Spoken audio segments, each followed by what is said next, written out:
बीच में चल रहा है और हम लोग लगातार ग्राम सभा के ही माध्यम से इस बात को निपटाने का कोशिश कर रहे थे कि आपसी समझौता हो जाए और किसी तरह का विवाद इस पे ना हो।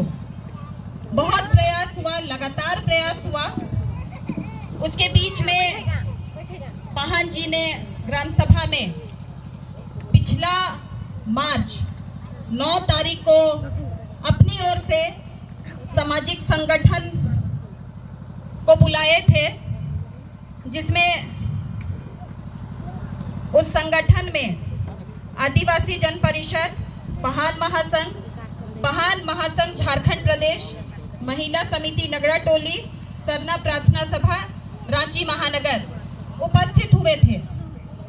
और उस बैठक में इन लोगों ने साफ शब्द पे कहा था कि यहाँ पे जो जमीन का जो नेचर है, उस जमीन का नेचर में बिना ग्राम सभा के अनुमति लिए वहाँ पे काम नहीं होना चाहिए।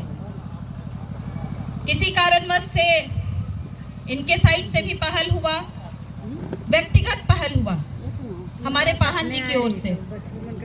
ये पहल सिर्फ मेरे तक रहा।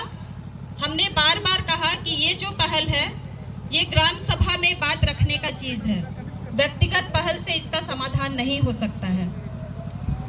उसके बावजूद भी लगातार हम लोग प्रयास किए कि बात गांव में ही रह जाए, लेकिन बात नहीं बना।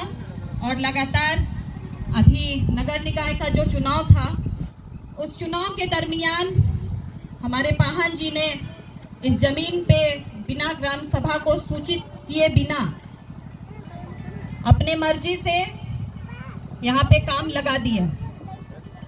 इलेक्शन के दरमियान मुझे ये खबर आई कि यहाँ पे काम लग चुका है। मुझे राजेश टोप्पो के द्वारा मनोज जी के नाम पे एक संदेश भेजा गया कि एक बार आप पाहन जी के पास व्यक्तिगत तौर से चले जाइए, मिल लीजिए।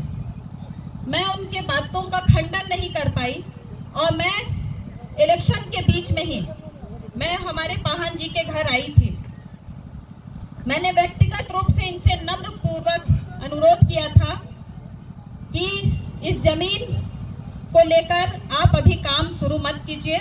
चुनाव का माहौल है, गांव का माहौल खराब होगा। मेरा गुजारिश होगा कि चुनाव बीत जाने दीजिए। उसके बाद सबसे पहले हम लोग आप ही के जमीन को लेकर हम लोग बैठक करेंगे।